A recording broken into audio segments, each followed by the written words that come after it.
Hello everyone, if you haven't visited my channel before, hello, my name is Cara. I live in the UK and I'm just over 27 months into topical steroid withdrawal. Just very quickly, last month I noticed a significant change in my skin for the better and it's been amazing. I felt so comfortable. I've been slowly returning to sort of normality. I think after so many months, years, it's a very slow process, but I am happier than ever, really. I'm not saying I won't flare again, but I'm so grateful I did this. I say that a lot. I already have 2 videos up. One of them is a photo diary of my process from month 1 to 27, like recent photos now. And also I have like a chatty video where I talk about my own sort of eczema, history and my steroid usage, everything like that, and my experience with topical steroid withdrawal. It's a long video, but yeah. This video today is a few tips and sort of tricks I picked up along the way that really helped me. I mean, most of the things I'm going to talk about are pretty much common sense, but I mean, they helped me, so they might help someone else out there going through a really tough time. The first one is to keep a photo diary. I can't stress how important this is. I started taking photos of my sort of TSW progress from about week 3. That was when it started to really get bad. I wish I'd taken them from day 1. I don't know why I didn't think about it, but so if you're out there, take them from day 1 if you can. And I took photos through bad patches daily of sort of the areas that were affected. There were times where, like weeks and stuff where I didn't bother because there was no change in my skin. It seemed pointless. But I have over 500 photos from my entire journey. And oh God, for example, the benefits of the photo diary is seeing your progress, because sometimes when you've been like, I don't know, 16 to 18 months in, you're thinking, oh, it's such a long process.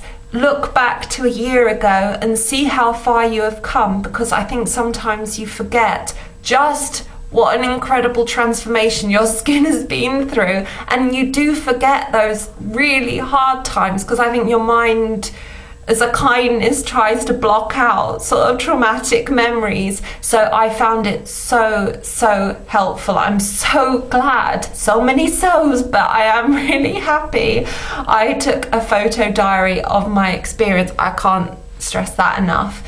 Secondly, keeping positive and surrounding yourself with positivity.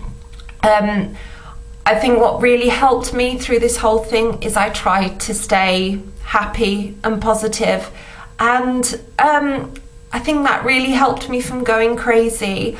I also watched a lot of things that were positive and happy.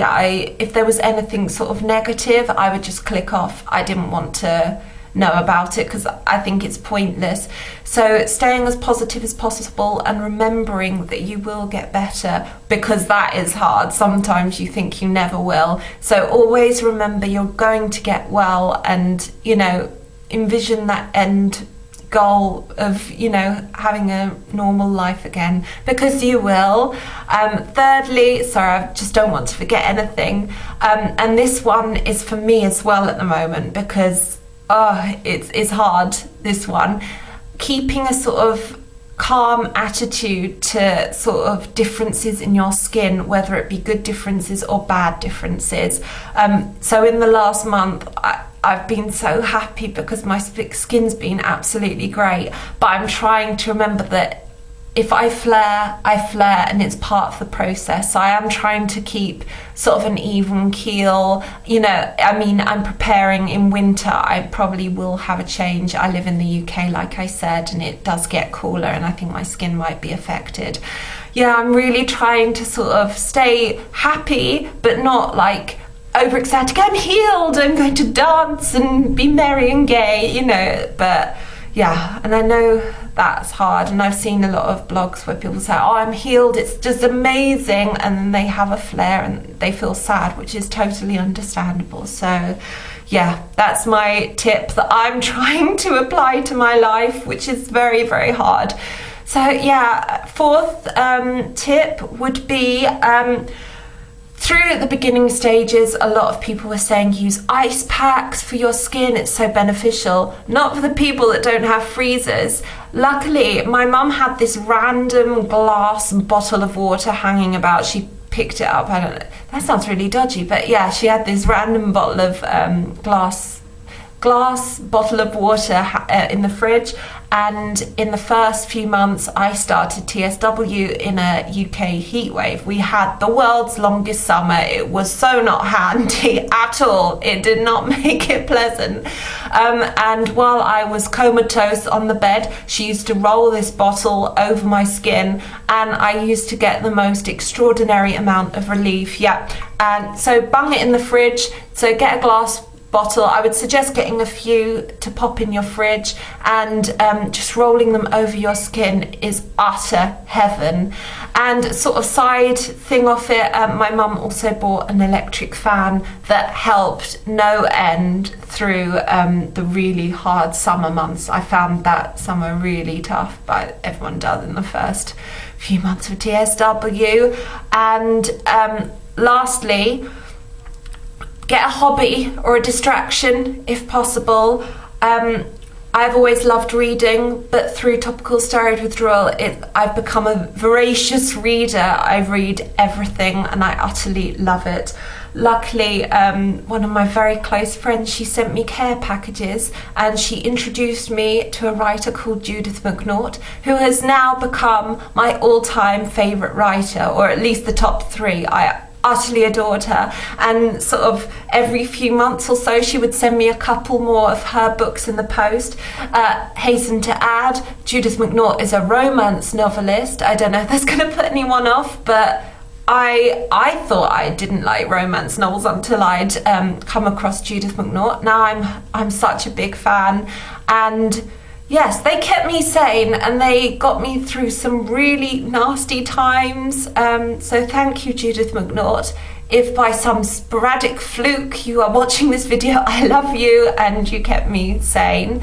Another thing, from the beginning of this, I worked on something that maybe a few years previously to doing topical steroid withdrawal, I'd been thinking of doing, but I'd not been brave enough to try.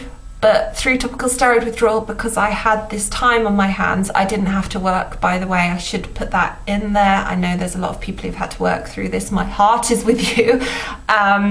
Yeah, I worked harder than I think I ever have in my life on something that's turned into something that I'd love to do as a profession one day. Might not, because I think the success rate is about 10%. So looking good. So yeah, for me, keeping busy with my distraction and reading really helped so much.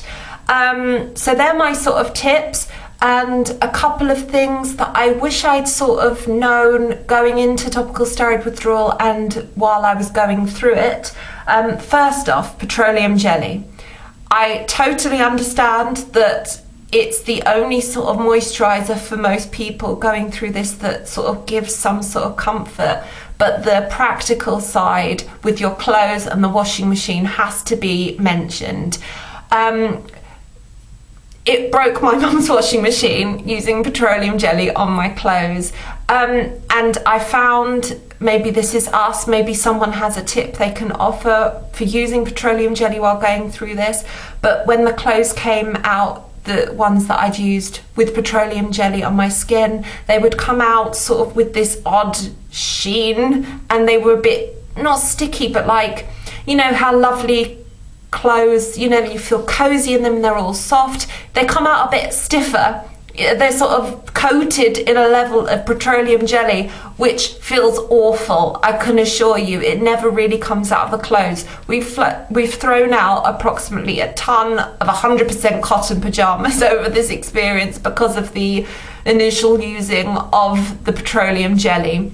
And also my mum would take the clothes out of the washing machine and they'd be covered with these congealed grey balls of the petroleum jelly. It wasn't pretty at all. So I thought, because you'll probably have heard, you know, somewhere else to use the petroleum jelly, just bear in mind that that is an issue that you need to think about properly. But please, if you do have any tips for dealing with the issue in the washing, do let me know and I'll sort of write an annotation, you know, with corrections.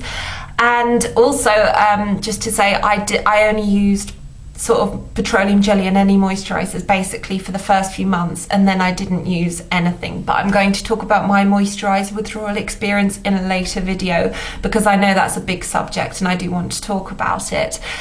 The other two things that I wanted to bring up that are linked, I suppose, is I wish I'd eaten really well and exercised all the way through my experience.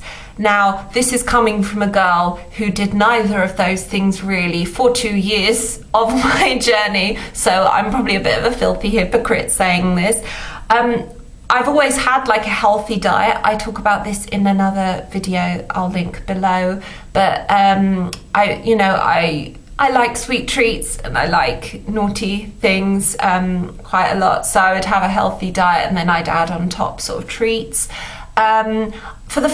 I think month 2, I did a really healthy diet, but because I was out of it already, I think whatever you do in the earlier months with your diet, I don't think it's going to make a blind bit of difference. But I wish, you know, your body's sort of battling this trauma to your skin and, you know, it's working extra hard, and I wish I'd sort of fueled it properly because I was already uncomfortable. I used food as a bit of a comfort, you know, you sort of turn to chocolate and stuff, but yeah, I wish I'd sort of eaten well the entire way through. And exercise, oh God, for like the first 20 months it burnt to go outside in any element, whether it be wind, sun, anything, rain, oh dear God, so anything like that. But I wish I'd sort of pushed through the pain, even though the burning it's like someone's thrown acid on you. It's really, it's extreme. But I do wish I'd pushed through, because I think, again, you know, your body is working extra hard to sort of rid yourself of this toxic, you know, drug, and, you know, it's trying so hard, and I wish I'd sort of given it as much love as possible while it recovered. I'm actually eating well and exercising quite a lot now, and the difference to like my mental well-being and sort of the look of my skin. I saw my friends yesterday, they said, you look so well, and I do feel well, and the exercise and the eating has really just done amazing things for me. So yeah, I think that's it. I've probably forgotten about 1,000 things I wanted to mention, but oh well. I hope it's helped some of you going through this, especially through a hard part of topical steroid withdrawal. I know how hard it is, and I'm sending you lots of love, and stay strong and you will get better, and I'll speak to you soon with another video. Bye.